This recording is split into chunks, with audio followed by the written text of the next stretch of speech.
So hello বন্ধুরা, কেমন আছেন সবাই? আশা করি ভালো আছেন। It's me Subrata and welcome back to my another video. তো এর আগের ব্লগে আমার যেমনটা দেখতে পেয়েছিলেন, আমরা মেরুকুম দেখিয়েছিলাম আপনাদের। তো ওই দিন আমরা আমলিঘাট শিব মন্দিরও গিয়েছিলাম। এই হলো আমলিঘাট শিব মন্দির। আপনারা যেটা দেখতে পাচ্ছেন, অনেক পুরনো একটি শিব মন্দির। এখানে দাঁড়িয়ে ফেনী নদীর যে মেরুকুম, এই যে দেখুন মেরুকুম, এটিও দেখা যায়। আর এই যে নদীর ওই পার যেটা দেখতে পাচ্ছেন, ওটা হলো বাংলাদেশ। আর ওই যে দেখতে পাচ্ছেন নৌকোটি আসছে, এটি হলো বাংলাদেশ। দেখুন, একটু খেয়াল করে দেখুন, এটির মধ্যে একটু খেয়াল করে দেখুন, এর মধ্যে বাংলাদেশের ফ্ল্যাগ লাগানো আছে। তো চলুন আমাদের সঙ্গে আপনারাও দেখে নিন সাউথ ত্রিপুরা সাবরুমের আমলিঘাট এই শিব মন্দির এবং এই শিব মন্দিরের আশেপাশে এত সুন্দর প্রাকৃতিক সৌন্দর্য।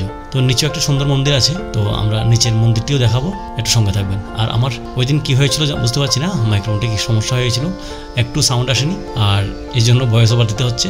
তো যাই হোক, সঙ্গে থাকুন আর দেখুন।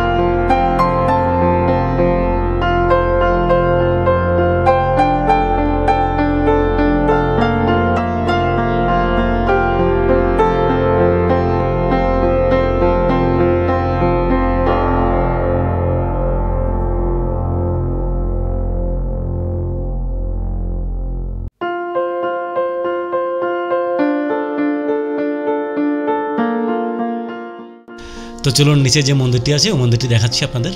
আর এখান থেকে তো দেখতে পেলেন মন্দিরটি, এটা অনেকটা নিচে, কিন্তু এখান থেকে দাঁড়িয়ে পুরো অনেকটা এরিয়া দেখা যায় এখান থেকে দাঁড়িয়ে।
তো কেমন লাগলো আপনাদের কাছে এই জায়গাটি?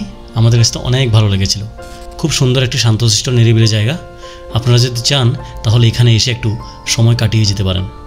তো এখানে আপনাদেরকে আরেকটা টিপস দিয়ে দিই, আপনারা যদি এই দিক দিয়ে আসেন, বিলোনিয়া সাইড থেকে যদি আসেন, তাহলে সীমান্ত হাটের যেদিন বসে ওই দিন আসতে পারেন, তাহলে একসাথে দুটো প্লেস দেখা হয়ে যাবে। আর যদি সাবরুম দিয়ে আসেন তাহলে তো আমি রাস্তা দেখিয়ে দিলাম, আর শ্রীনগর দিয়ে রাস্তাটা দেখাতে পারিনি। যদি আসেন বিলোনিয়া থেকে শ্রীনগর একই রোড, সোজা চলে আসতে পারবেন। তো আজ এই পর্যন্তই, দেখা হচ্ছে পরবর্তী কোনো ভিডিওতে। অসংখ্য ধন্যবাদ এতক্ষণ সঙ্গে থাকার জন্য। ভালো থাকবেন। আর তার পাশাপাশি আমি অবশ্যই বলবো, আমার এই চ্যানেলে যদি নতুন হয়ে থাকেন তাহলে অবশ্যই চ্যানেলটিকে সাবস্ক্রাইব করে অল নোটিফিকেশন ক্লিক করে রাখুন। আর যদি ফেসবুক পেজ থেকে দেখে থাকেন অবশ্যই পেজটিকে ফলো করে সঙ্গে থাকবেন। অসংখ্য ধন্যবাদ। ফাইনালি আমাদের টুটা ফুটা দেখা শেষ, মানে কিছুটা পুরোটা কমপ্লিট করতে পারিনি, কিছু কিছু জায়গা আমার এরকম যেটা ভেবেছিলাম ওটা পুরোটা দেখতে পারিনি ভালোভাবে। তো এখন আমি আমার গাড়িতে এসে গেছি, সুমনের গাড়িতে, আর রাহুল বাইক নিয়ে আগে চলে গেছে। একটু দেখাও না ড্রাইভার তো দেখা যাচ্ছে রাস্তায়, মানে ভালো একটা এটা এইসব হ্যাঁ এটা স্কিল, একটা ড্রাইভিং স্কিল কিন্তু ভালো হতে হবে। তো সুমনের কিন্তু একটা জিনিস, ও কিন্তু এখান থেকে প্রায় নাগাল্যান্ড কতবার আপডাউন করেছে এখান থেকে? 3বার। ওর